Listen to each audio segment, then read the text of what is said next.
A soft mist clung to the alleys of Venice that morning, the kind that whispered secrets between the stones. Gondolas rocked gently in the Grand Canal, their oars resting like tired arms after a long night.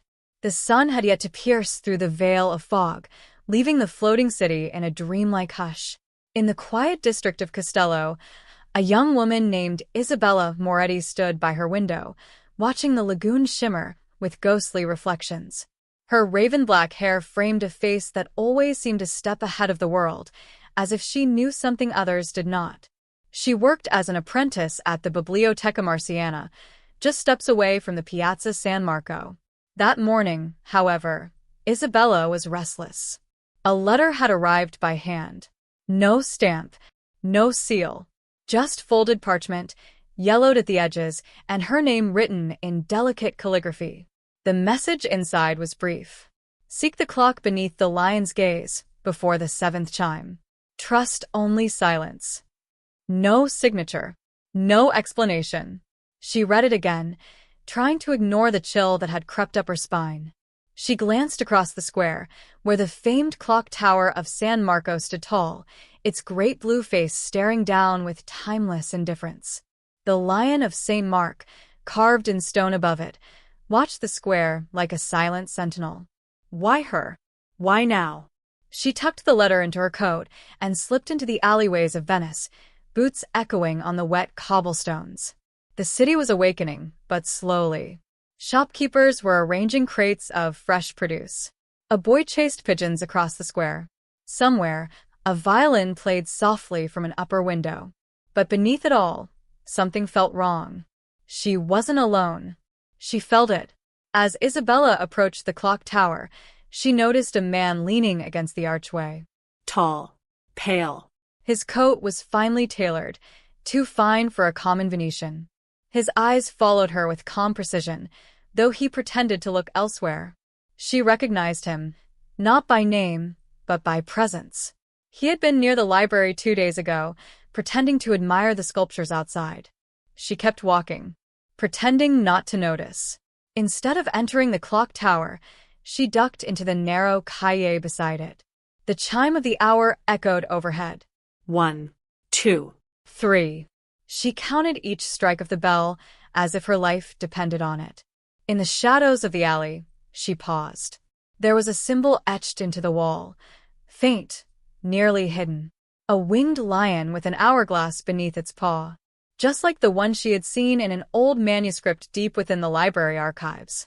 It wasn't part of any public record. She had found it only by accident. The 7th chime rang out. She reached forward and pressed her fingers to the lion's paw. The stone gave way. A door, nearly invisible, creaked open in the wall, revealing a staircase that led down into darkness. She hesitated only a moment. Then she descended. The door slid shut behind her. Above, the city carried on unaware. Below, the secrets of Venice began to stir. The air beneath the city was dense and damp. Isabella's boots splashed lightly against stone steps that wound downward in a spiral so tight it felt like a descent into a forgotten world.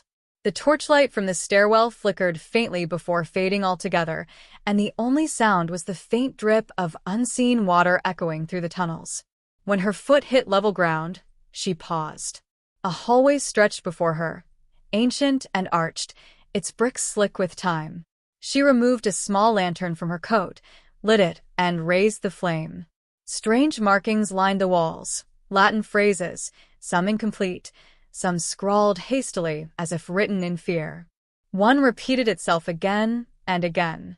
Custos sileni, the keeper of silence. The letter's warning echoed in her mind. Trust only silence. As she moved forward, the passage widened.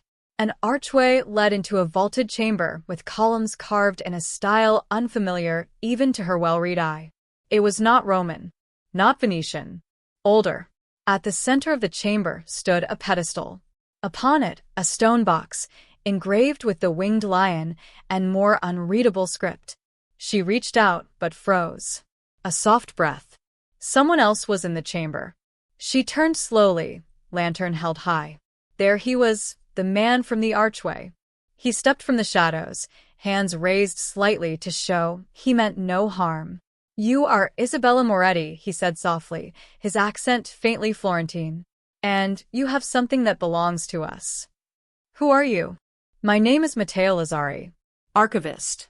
historian, and unfortunately, a man with too many enemies." "Then why are you following me?" "Because you opened the first door. The one we were meant to keep shut." She studied his face. He was older than he looked at first glance, maybe 35. But his eyes held the weariness of someone who had seen too much, read too much, and trusted too little. "What is this place?" she asked.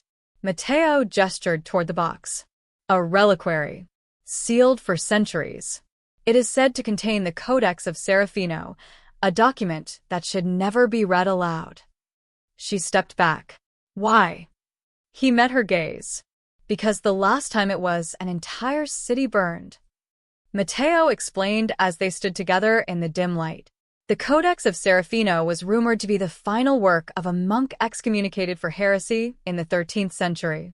He wrote not in Latin or Greek, but in a cipher no one could fully decode. Some said it contained visions, prophecies, or instructions for rituals meant to awaken something beneath the earth. Venice, Matteo whispered, was not built upon mud and stone alone. It was built upon secrets. Isabella was silent. She could feel it now, the tremble of fate just beneath her feet. He removed a leather pouch from his coat and produced an old iron key. "I've had this for 10 years. I never dared use it, but now I think I must." He unlocked the reliquary. The lid opened slowly, groaning like a coffin in a tomb. Inside, wrapped in red velvet, was the codex. Its cover was black, but not inked, rather scorched, burned. He did not open it. "Come," he said. "We cannot remain here." They made their way back through the tunnel, but as they neared the stairs, a loud clang rang behind them. The door had sealed. And worse, the corridor beyond was no longer empty. From the far shadows came a noise, soft but steady. A dragging sound. Chains. Metal against stone. Matteo extinguished the lantern. In silence, they pressed back against the wall. Then they saw it. A figure, impossibly tall and robed in darkness, glided past them. Its face was hidden. In its hand, a chain dragged behind, and at the end of that chain was a bell, small and tarnished. The bell never rang, not even once. They did not breathe until the creature had passed. "What was that?" Isabella whispered. Matteo replied without looking at her. "One of the custodes, guardians of the Codex. They are bound to silence and bound to death. The bell rings only when the seal is broken. But the book is still closed." "Exactly." They took another passage, one Matteo remembered from years past. A different exit, through the crypts beneath the basilica. As they reached a door carved with Latin invocations, he pressed his palm to it and muttered a prayer. The stone shifted. They emerged into the darkness beneath the altar of San Marco. Candles flickered above them. No one noticed their arrival. The cathedral slept in reverent peace. Above them, Venice was about to wake. Matteo turned to her. "I must show you something. Something that will explain why you were chosen." They made their way to his quarters, a small apartment above a forgotten bookshop in Dorso Giro. There, hidden beneath a false floor, was a chest filled with drawings, maps, and fragments of the Codex, one stolen or copied over centuries. Among them, Isabella saw it. Her own name, written in the margins of a page dated 1721. The handwriting was unmistakable, the slant, the flourishes, identical to the letter she had received. But the ink was faded and the parchment fragile. "How can this be?" she asked. Matteo was solemn. "The Codex sees things. Perhaps not prophecy in the strict sense, but possibility. Probability. Threads of fate recorded before they are woven. Am I supposed to read it?" He shook his head. No. That would be dangerous. But she already knew she would. As the night deepened, thunder rumbled across the lagoon. A storm was rising, and across the city, in shadowed towers and ruined catacombs, others were stirring. those who had waited for the codex to resurface. And one among them, a woman named Contessa Elena Vescari, long thought dead, had just returned. She knew the codex had been opened. She could feel it in her bones. And she was coming for it. And for Isabella. The rain fell like whispers over rooftops, quiet but insistent, tapping against window panes as if trying to enter. In a crumbling palazzo across the water from Santa Maria della Salute, the windows remained dark, all but one. Inside, Contessa Elena Vescari stood before a mirror, brushing a single hand across the silver streak in her raven hair. She had been gone 23 years. Rumors said she had died in Florence. Others claimed she vanished into the Alps after betraying a secret order. The truth was simpler. She had waited. And now, the codex was awake. Below her chamber, masked figures gathered in silence. They wore robes marked with sigils, old Venetian houses whose bloodlines had long faded, yet whose power remained hidden in shadows. The Sodalitas Umbri, an ancient society bound to the codex, sworn to protect it, or destroy it if necessary. The Contessa stepped forward. Her voice cut through the quiet like a blade. She has touched the codex. The girl in the vision. She walks in the footsteps we once sealed. Bring her to me, but do not harm her. Why? Asked a voice behind one of the masks. Elena smiled faintly. Because she is the final key. And without her, the gate will remain shut. Back in Dorso Giro, Isabella examined the pages Matteo had shown her. Among the papers was a single map, folded and water-stained. It depicted Venice, but not as it was now. The canals twisted differently. Entire islands that no longer existed were drawn with careful precision. More disturbing, the map pulsed faintly beneath her fingertips. Not physically, but in a way she could feel a rhythm, like a heartbeat. Matteo took the codex from its wrappings and set it beside the map. Neither touched the other, yet their presence together was electric. These, he said, are pieces of a larger puzzle. And time is running short. The storm outside is not natural. It's part of the awakening. A ritual? She asked. He nodded. The Contessa will try to open the vault beneath San Giorgio. If she does, Venice will drown, not in water, but in silence. Isabella turned back to the map. There's something missing here. She stared harder, then saw it. A line, invisible at first, slowly revealing itself under the glow of candlelight. It led across the lagoon, through a hidden passage beneath the church of San Giorgio Maggiore. She looked at Matteo. That's where we go next. They crossed the lagoon by gondola, guided by an old friend of Matteo's, a mute boatman named Luigi. The air was thick, charged with energy. Even the birds had fallen silent. Thunder growled low above the water, but the rain had stopped, as if the sky itself were holding its breath. San Giorgio loomed ahead, its bell tower a pale sentinel against the stormlit sky. They entered through a side door, unlocked by an old iron key Matteo had carried for years without knowing why. Beneath the church, ancient stones gave way to a vast underground chamber, octagonal, like a forgotten baptistry. Statues lined the walls, each cloaked in black, their faces veiled. In the center stood a slab of marble, cracked down the middle. As Isabella stepped toward it, the air shifted. A voice echoed, "You are late." From the darkness, the Contessa emerged.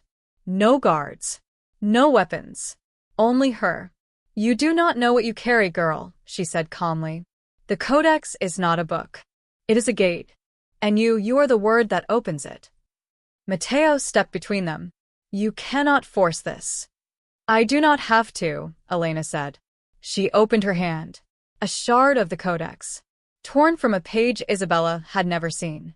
And as she read aloud the words written upon it, the chamber shook. The gate began to open. Stone split with a deafening crack.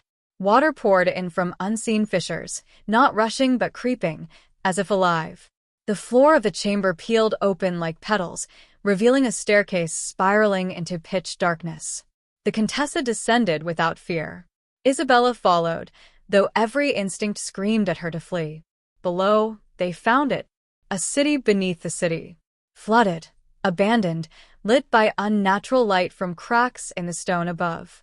Buildings of impossible design, windows that led nowhere, bridges that hung in the air with no visible support. It was a forgotten Venice. The first Venice. "This is where it began," said the Contessa. "Before the world knew the name. A refuge for those who read the stars and spoke with the silence." She turned to Isabella. "And now it begins again. With your voice." Matteo shouted. "No. If she speaks the final passage, it cannot be undone." But Isabella had already heard the words. They were in her mind, whispered since childhood, humming in her dreams. She opened the codex. And read. Silence fell. Not the absence of sound. Something deeper. A void. The very concept of noise seemed to vanish. Then, from far above, the bell of San Marco rang once. Only once. And that was enough. The chamber ignited in light. Not fire, not flame, but memory. A flood of visions poured through Isabella's mind. Cities rising and falling. People speaking in forgotten tongues. A creature made of silence, coiled beneath the lagoon like a sleeping god. And then peace. The codex snapped shut. The staircase collapsed behind them. The Contessa fell to her knees. "It has chosen her," Matteo whispered. Not you. "Never you." Elena looked up, and for the first time, her expression held no anger, only understanding. She nodded once, then faded, like a shadow touched by dawn. Isabella stood alone at the center of the ancient city. The heartbeat of Venice pulsed beneath her feet. She had not opened a gate. She had become it.